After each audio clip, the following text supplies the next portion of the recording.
La loi du Dharma. Dharma est un mot sanskrit qui signifie « le but de la vie ».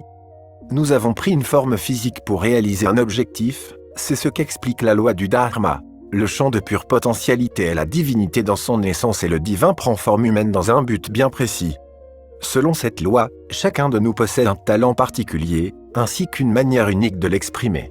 Il existe quelque chose que chaque individu peut accomplir mieux que n'importe qui d'autre dans le monde entier. Chaque talent particulier, comme chaque expression unique de ce talent, répond aussi à des besoins spécifiques. Et lorsque ces besoins rencontrent l'expression créative de notre talent, il en surgit l'étincelle génératrice de l'abondance. Le fait d'exprimer son talent pour répondre à ces besoins crée une richesse et une abondance illimitée. Il existe 3 composantes à la loi du Dharma. 1. La découverte de soi. Nous sommes venus sur Terre pour apporter quelque chose à l'humanité et améliorer le monde. Mais comment améliorer le monde si nous ne nous connaissons même pas nous-mêmes? La réalisation du Dharma passe d'abord par la connaissance de soi.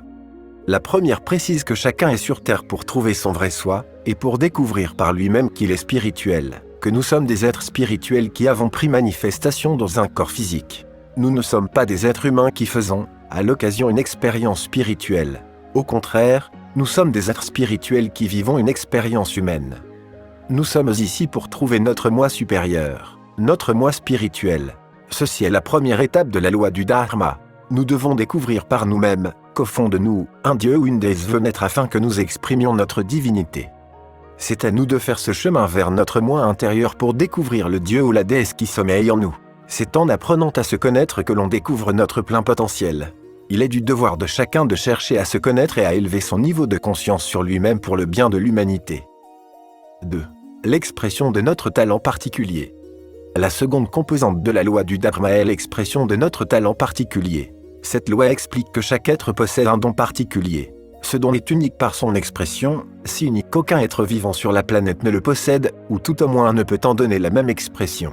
Cela signifie qu'il existe quelque chose que nous pouvons faire mieux que tout autre habitant de la Terre. En mettant ce don en œuvre, nous perdons la notion du temps.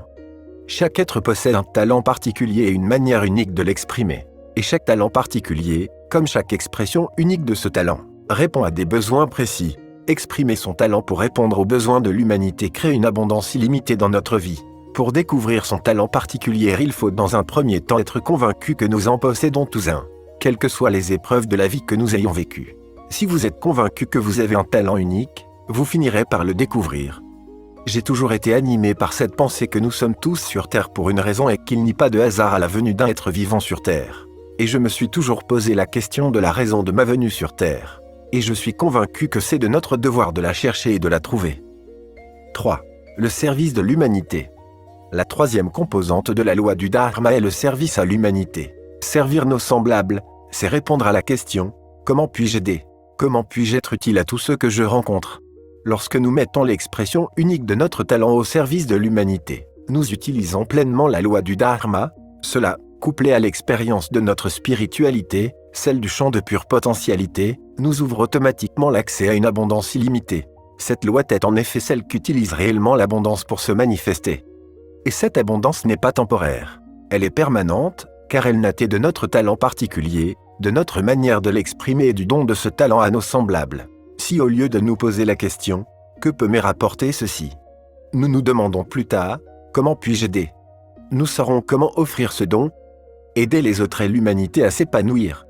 Si l'argent n'avait pas d'importance, ou si vous aviez autant d'argent et de temps qu'il vous est possible d'imaginer, que feriez-vous? Si vous choisissez de continuer votre action actuelle, alors vous êtes dans le Dharma. Sinon, il est grand temps de partir à la recherche de votre Dharma. Accomplir son Dharma est une quête de tous les jours qui exige une prise de conscience continue sur la connaissance de soi et ses talents uniques, mais surtout une ouverture du cœur tournée vers l'amélioration de l'humanité. Il ne tient plus qu'à vous de découvrir vos talents particuliers et trouver comment les mettre au service de l'humanité. Comment appliquer la loi du Dharma ? 1. Partir à la recherche de son moi à travers la mise en place d'une routine de développement personnel et spirituel. Des choses simples comme la lecture ou encore la méditation sont des bons outils pour apprendre sur soi. 2. Découvrir son talent particulier. Pour cela, il vous suffit de lister toutes les choses que vous aimez faire et pour lesquelles vous estimez être doué. Et même si vous avez l'impression de ne trouver aucun talent, sachez que vous avez forcément un événement de votre vie où vous avez dû vous surpasser ou sortir de votre zone de confort. Remémorez-vous cet événement et notez quelle aptitude vous avez développée et mis en pratique ce jour-là. Ça, c'est un talent. Appuyez-vous dessus pour en trouver d'autres. À la croisière de toutes ces aptitudes, vous trouverez le talent particulier qui fait sens à vos yeux et qui anime votre vie. 3. Trouvez comment servir l'humanité. Passez d'un regard égocentré à un regard allocentré. Soyez à l'écoute des autres et sachez être attentif aux besoins de votre entourage et environnement. Vous y trouverez là la réponse aux besoins de l'humanité. Il vous suffira ensuite de vous demander « Que puis-je apporter pour améliorer telle ou telle situation ?» Ou encore « Quel talent puis-je mettre en pratique pour rendre ce monde meilleur ?» Merci d'avoir regardé cette vidéo. Je vous souhaite à tous de trouver votre moi intérieur, de vivre dans l'abondance spirituelle. Nous sommes ici pour vivre une expérience. À nous de retrouver notre mémoire. Les êtres de lumière sont parmi nous. Vous ne serez jamais seul.